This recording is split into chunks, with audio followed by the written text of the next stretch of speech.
আপনি কি জানেন আপনি চাইলে সব জায়গায় আপনার দাম বাড়াতে পারবেন, সবার চোখে আপনার ভ্যালু বাড়াতে পারবেন, সবাই আপনাকে সম্মান দিবে। প্যারাসাইকোলজির এমন কয়েকটি কৌশল রয়েছে যা ফলো করে আপনি সব জায়গায় সহজে নিজের ভ্যালু বা দাম বাড়াতে পারবেন। কৌশলগুলো ফলো করার 2-3 দিনের ভেতরেই মানুষ আপনাকে কতটা দাম দিচ্ছে তা খেয়াল করতে পারবেন এবং অবাক হয়ে যাবেন। অনেক পলিটিশিয়ানরাও এই ডার্ক সাইকোলজিক্যাল প্রসেসগুলো ফলো করে থাকে মানুষের কাছে নিজের দাম বাড়ানোর জন্য। এখানে বলে রাখি, এই ভিডিওতে দেয়া চতুর্থ এবং পঞ্চম কৌশলটি এতটাই বেশি এফেক্টিভ যে এটি প্রয়োগ করার সাথে সাথেই কাজ করা শুরু করে দেয়। চলুন তাহলে নিজের দাম বাড়ানোর ডার্ক সাইকোলজিক্যাল কৌশলগুলো শিখে আসি। একটা ডিসক্লেইমার দিয়ে রাখি, এই কৌশলগুলো দয়া করে খারাপ কাজে ইউজ করবেন না। প্রথম কৌশল, কোন জায়গায় আপনি কতটুকু দাম পাবেন তা নির্ভর করে আপনি কেমন জুতো পরেছেন তার উপর। সাইকোলজি বলে, কোন ব্যক্তির সাথে দেখা হওয়ার পর সাবকনসিয়াসলি সেই ব্যক্তির নজর আপনার জুতোর দিকে যায়। যদি আপনার জুতা ময়লাযুক্ত অথবা পুরনো হয়ে থাকে তাহলে আপনার ভ্যালু তার চোখে নিমিষেই 70% পর্যন্ত কমে যেতে পারে। এমনকি দেখা গিয়েছে কম দামি বা পুরনো ময়লাযুক্ত জুতা পরা ছেলেদের 90% মেয়েরাই রিজেক্ট করে দেয়। মেয়েদের ক্ষেত্রেও বিষয়টি তেমন। তাই আপনি ছেলেগুণ আর মেয়েগুণ সবসময় চেষ্টা করবেন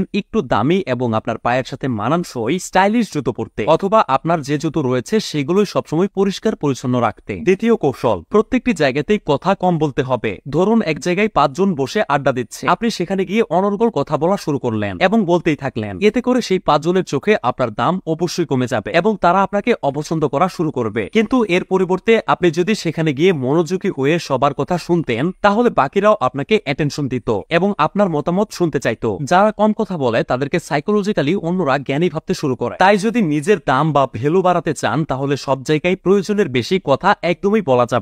প্রথমে টার্গেট করুন আপনার আশেপাশে আপনার সমবয়সী এমন কে রয়েছে যাকে সবাই দাম দেয়। সেই ব্যক্তির সাথেই সবসময় মিশার চেষ্টা করুন, যার তার সাথেই মিশবেন না। কারণ একটা প্রবাদ রয়েছে, যতই ক্ষুধা লাগুক না কেন সিংহ কখনো ঘাস খায় না। আপনাকেও তেমন হতে হবে। যদি বন্ধু না থাকে তাহলেও সমস্যা নেই, তবুও যার তার সাথে মিশবেন না। চতুর্থ কৌশল, নিজের ইমোশন কখনো কাউকে দেখাবেন না। আপনার পার্সোনাল সমস্যার কথা কারোর সাথে শেয়ার করবেন না, কারণ যখন আপনি আপনার পার্সোনাল সমস্যার কথা কারোর সাথে শেয়ার করবেন তখন সে আপনাকে সহানুভূতি দেখালেও সে আপনার দুর্বল দিক জেনে গেছে এবং ভেতরে ভেতরে তার চোখে আপনার দাম কমতে থাকবে। মনে রাখবেন, কারো সামনে নিজের ইমোশন যত শেয়ার করবেন তার চোখে আপনার দাম তত কমতে থাকবে। তাই আজকে থেকেই কারো সামনে নিজের ইমোশন দেখাবেন না এবং নিজের পার্সোনাল সমস্যার কথা শেয়ার করবেন না। পঞ্চম কৌশল, এই সাইকোলজিক্যাল কৌশলটি অনেক বেশি কাজে দিবে আপনার সম্মান বাড়ানোর জন্য। কৌশলটি হলো, মানুষকে এটা দেখান যে আপনি সময়ের মূল্য খুব বেশি দিয়ে থাকেন। আপনার যেখানে যে টাইমে পৌঁছানো দরকার সেখানে সেই টাইমেই পৌঁছান। যে টাইমে যে কাজটি করা দরকার সেই কাজটি সেই টাইমেই করে থাকেন। এটা আপনি মানুষদেরকে কেন দেখাবেন? মানুষ সাবকনসিয়াসলি এটা বিশ্বাস করে যে